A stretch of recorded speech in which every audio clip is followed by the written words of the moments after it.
If a homogeneous thin rod of mass m and length L is given from symmetry, we know that its center of mass coincides with the geometrical center, that is midpoint of the rod. Prove this by calculation for the center of mass of the rod.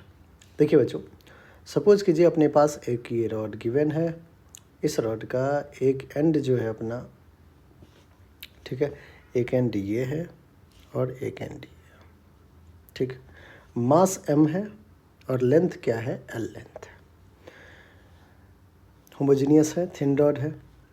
कह रहा है कि its centre of mass coincides with, आपसे अगर पूछे कि इस homogeneous thin rod जिसका मास m लेंथ L है उसका सेंटर कहाँ पे होगा, तो आप कहोगे कि इसके सेंटर, इसका जो सेंटर ऑफ मास होगा वो मिड पॉइंट पे होगा।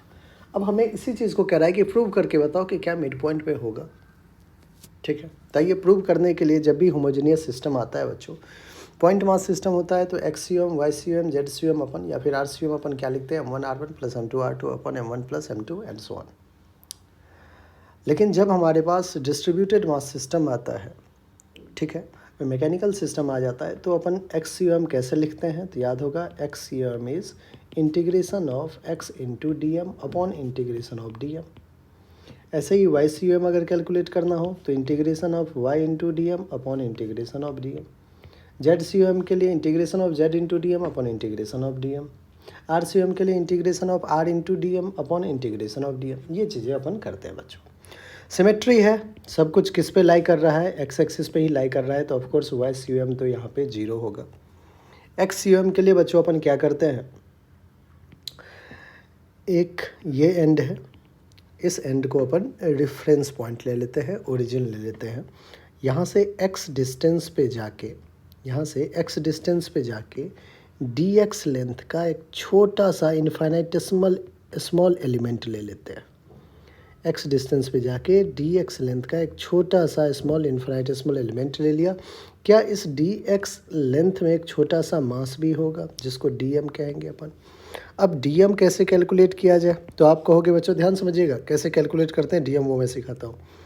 टोटल मास कितना m, और वो कितने m मास जो है बच्चों वो कितने लेंथ पे स्प्रेड है, तो आप कहोगे l लेंथ पे डिस्ट्रीब्यूटेड है। तो m मास क्या है, l लेंथ पे डिस्ट्रीब्यूटेड है, ठीक है। तो 1 यूनिट लेंथ पे कितना होगा, ध्यान समझिएगा। अगर m मास l लेंथ पे है तो 1 यूनिट लेंथ पे कितना होगा, आप कहोगे l को l से डिवाइड किया तो m को भी l से डिवाइड कर दो, तभी तो 1 आया है। हमें चाहिए कितना लेंथ में, dx लेंथ में। तो dx लेंथ में जो मास है उसको बच्चों हम dm से रिप्रेजेंट कर रहे हैं। तो dm में कितना, dx लेंथ में कितना होगा, तो dm मास होगा। dm मास कितना हो जाएगा, तो अगर 1 यूनिट लेंथ का m/l है तो dx लेंथ का m/l into dx। I hope बच्चों ये कहानी समझ में आ गई। मतलब यहाँ से हमें ये कहानी समझ में आया गया कि dm क्या आ गया, मास पर यूनिट लेंथ। बच्चों मास पर यूनिट लेंथ को लीनियर मास डेंसिटी भी कहा जाता है, तो कई बुक में आपको दिखेगा लीनियर मास डेंसिटी।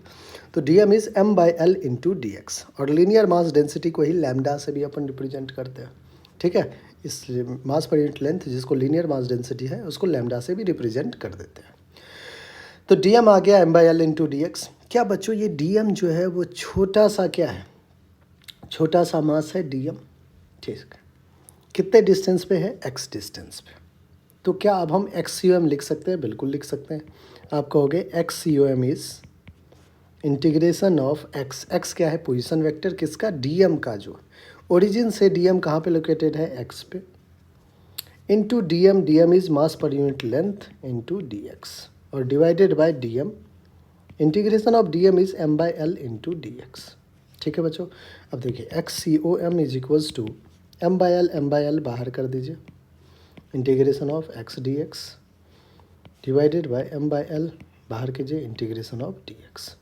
m/l और m/l कैंसिल आउट हो गया, बचा क्या हमारे पास, integration of x dx। Integration of x dx बच्चों क्या हो जाएगा, integration of x will be x²/2।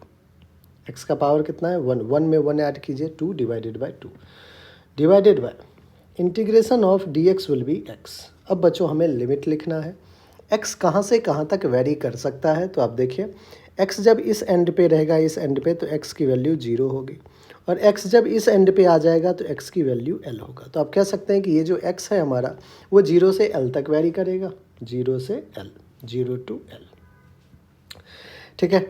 अब देखिए XCOM इज इक्वल्स टू 1/2 बाहर करते हैं एक्स स्क्वायर, तो अपर लिमिट क्या होगा L square minus lower limit 0 का square divided by upper limit क्या है L, लोअर लिमिट क्या है 0।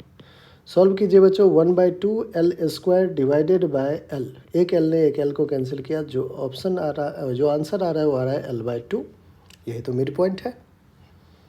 यही तो हम जानते हैं कि एक यूनिफॉर्मली डिस्ट्रीब्यूटेड मास सिस्टम, अगर एक रॉड है हमारा जिसका मास m लेंथ L है, तो जो उसका सेंटर ऑफ मास होगा वो मिड पॉइंट पे लाई करेगा। ठीक है, इसलिए XCOM इज इक्वल्स टू क्या आ गया आपका L/2। ठीक है, that is mid point of rod. Mid point of rod पे लाई कर रहा है। ठीक है।